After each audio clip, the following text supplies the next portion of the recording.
Hi, welcome back to our series of lectures on quadratic functions.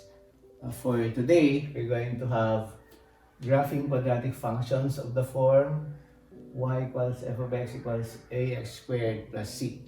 So our objective will be just that, to graph the quadratic function of that form. Now, the simplest equation that we can have here will be y equals x squared, or this one can be written as the function of x equals s squared. From now on, we will associate y with the function evaluated at x. Okay, to do this, let's have a table of values and let's try to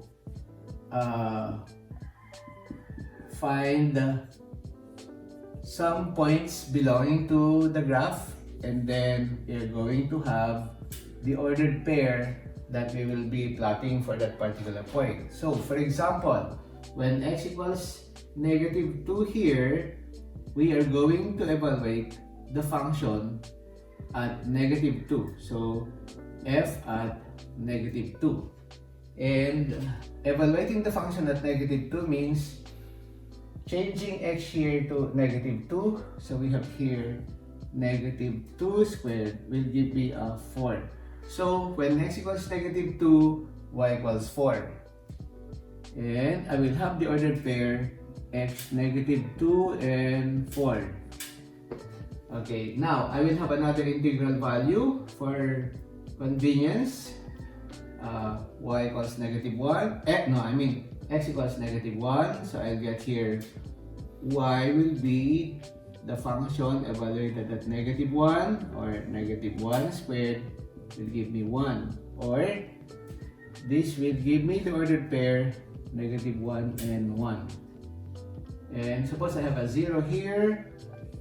Okay, so I'll have here y will be f at 0 will be 0 squared equals 0, and the ordered pair will be 0, 0. Let's have a positive value, x equals 1. So I'll have here y equals f at 1 equals 1 squared equals 1, or the ordered pair will be 1, 1. And let's say 2, I have here y equals f at 2, and this is 2 squared equals 4, and this will give me the ordered pair 2, 4. And you can go on and on. You can have fractional values of x, but that will be very inconvenient. And let's try to graph these points here on the x and y axis.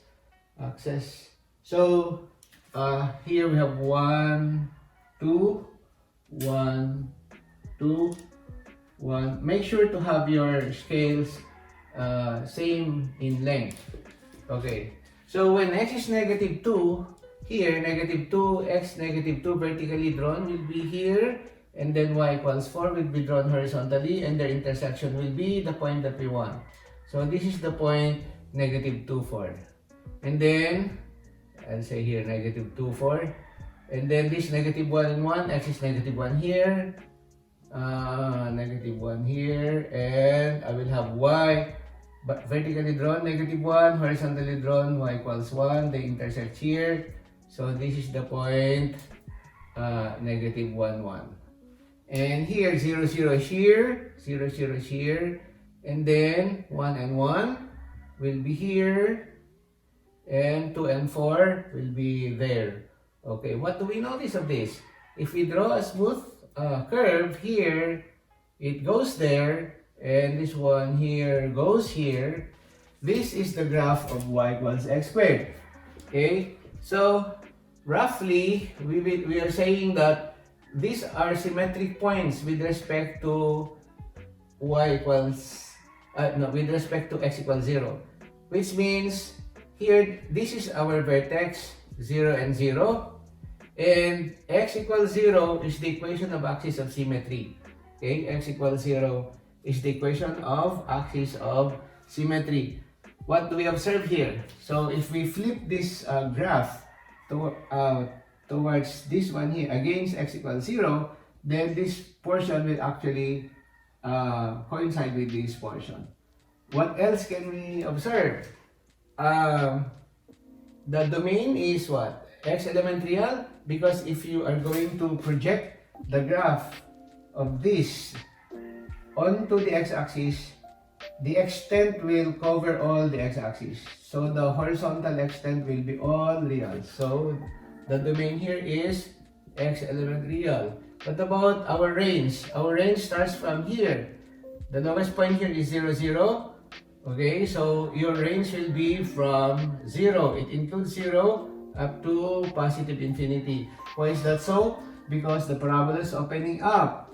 It's opening up because 1 here equals a and a is greater than 0. Okay, so you can imagine if I am okay, before I get to that, let's say the minimum value of the function is 0 here. Which means the minimum value here is given by the function at x equals 0 will give you y equals 0. So the minimum value is 0. This is the minimum point containing the minimum value. Okay, I want you to take a note of that. The y value is the minimum value. This minimum value is contained in this minimum point. Point means it has an x and y coordinates. Okay, now you could imagine that if a is negative, then your graph will be reflected along x. So your graph will go something like this below here. Okay, so that's a reflection. So the graph of y equals f of x equals negative x squared is actually the reflection of the graph of y equals x squared along the x-axis. Okay, so here a is now negative. Okay, this is y equals negative x squared. What else can we observe? Suppose we are going to have plus c, or let's say, suppose I want to graph now f of x equals x squared plus 3, for example. Now, from the original graph, from this original graph of y equals f of x, I can see that y equals x squared will be translated 3 units up. So, this 3 here will translate whatever y we have by 3 units. So 1, 2, 3. So our vertex will be here. Our vertex will be there. And even without having these values here, or you may have those values, I can actually approximately draw my graph here. Okay, based on the graph of this. But if you want to graph to have some points of this, then you can probably extend this. I can say, what is y plus 3? Okay, so what is y plus 3?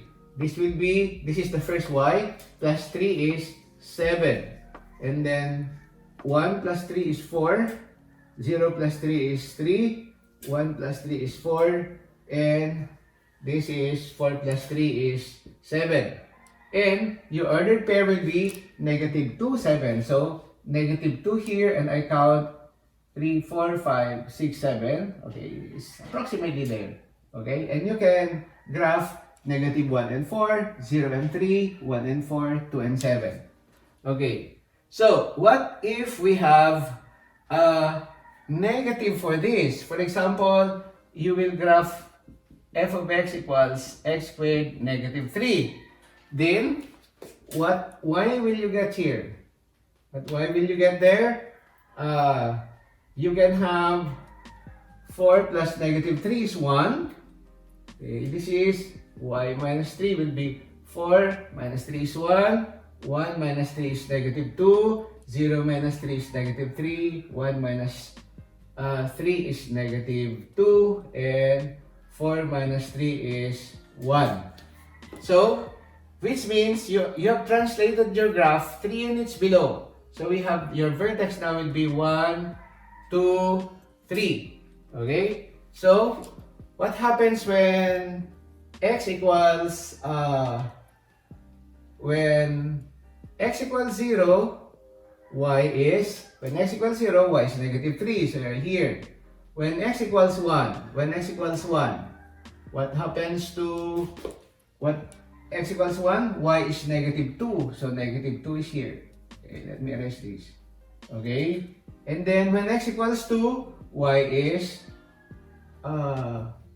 when x equals 2, here, y is already a 1. Okay, that's a 1. And then, reflection, when x is negative 1, y is negative 2. When x is negative 1, y is negative 2 here. And then when x is negative 2, what happens? Y is 1. So, here, that's your graph there. I'm going to have it, there. Okay, so you can see the graphs. Okay, so what does this C tell us? This C tells us to translate the graph vertically by the amount C. Here, C is positive 3, so you go up. And then, notice that the shape of the graph is the same. It is not going to be nearer the y-axis or farther from the y-axis because they have the same A. Okay, they have the same A. Okay, now, for negative 3, we just translated it here. Okay. What happens, can you guess, if the graph would have been like this, negative x squared and then plus 3. So, it will be this graph here and then translated 3 units up. So, 1, 2, 3, the vertex will be here and I will have this graph here. Okay, approximately that graph. Okay, so we have a graph, very loaded x and y axis. Okay, now, what happens if I am going to have this change to not only a negative 1, but okay, before I do that, for this function here, the domain is, all of these functions have domain x element real, but for this function here, the range will be from negative infinity to 0. What about this function here? It will be negative infinity up to 3. Now, what about the range of this function? It will be from 3 to positive infinity. Okay, just that. Okay, so let me erase this and okay, what if we are going to have A not equal to 1? Okay, let's compare how y equals x squared, y equals 2x squared, y equals negative 2x squared, and y equals 1/2 x squared appear. Okay, so let's see. If I have my table here, if this is my x, and let's say this is my y1, y2, y3, and y4, what will be y1 if x equals negative 2? This will be negative 2 raised to the 2 will give me a 4. What about x equals negative 1? That will be a 1. If it is 0, that will be 0. If it is a 1, that's a 1. If it is a 2, this is a 4. Okay, what if we have y2 here? That means whatever we got for y1, we multiply by 2. So this becomes 8. this becomes 2, this becomes 0, this becomes 2, this becomes 8. Okay, and what happens when we have a y3? Whatever we got for y1 here, we multiply by negative 2. So what will be our y3? Negative 2 times 4 is negative 8. Negative 1 times okay, wait, what was I saying? Okay, pause. Okay, y3 here is negative 2 times y1. So negative 2 times 4 is negative 8. Negative 2 times 1 is negative 2. And negative 2 times 0 is 0. Negative 2 times 1 is negative 2. Negative 2 times 4 is negative 8.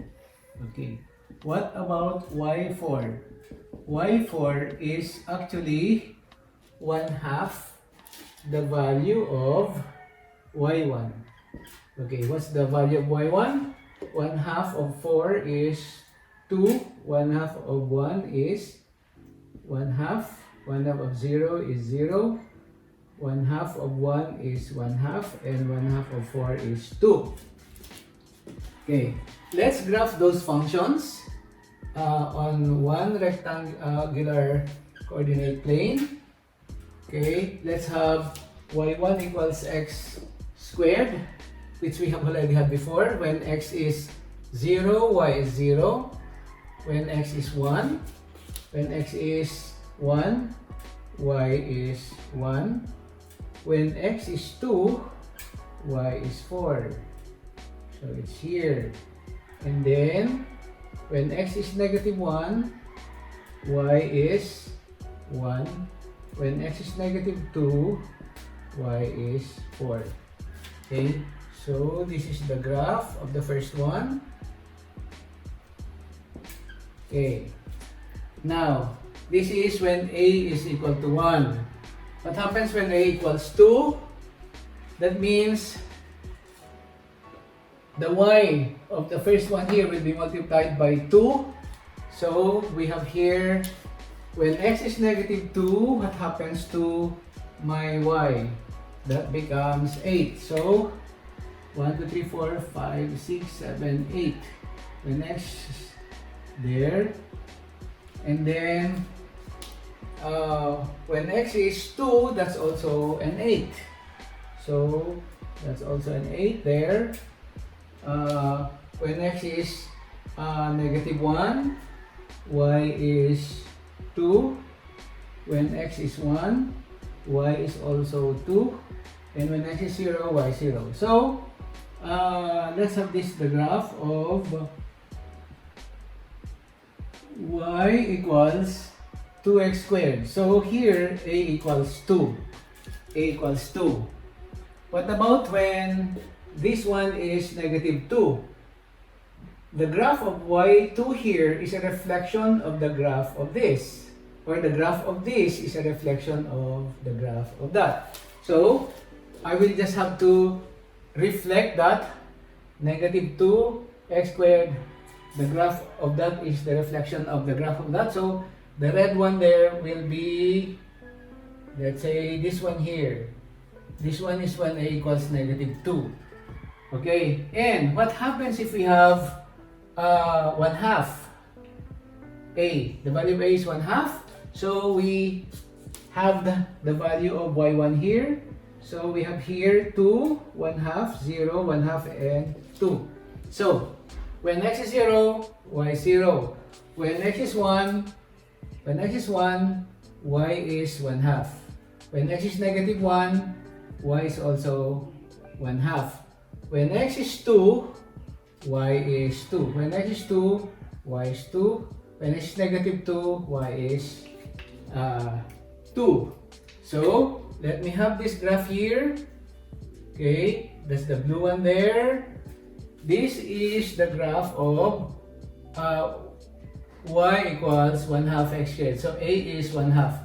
If you would notice, For this one here, the absolute value of negative 2 is the same as 2. So the opening of the graph of this y3 and y2 should be the same.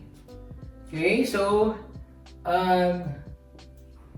if you would notice, the bigger a that you get, the closer your graph will be along the y-axis. If this one is a equals 1, that's the form. A equals 2 would make your graph nearer the y-axis. But when a is 1/2, you will have farther the y-axis. So your graph will have a bigger opening. So as you approach 0 here, the graph of the parabola will be approaching also the x-axis. The nearer you are to 0, the more opening your graph is. And the bigger a you will get, whether it's positive or negative, your graph will become closer to the y-axis. So what does a do? It's going to shrink or expand your graph. Okay? Shrink towards the y-axis or away from the y-axis. So that's it. Our graph for y equals ax squared plus c. See you in the next video.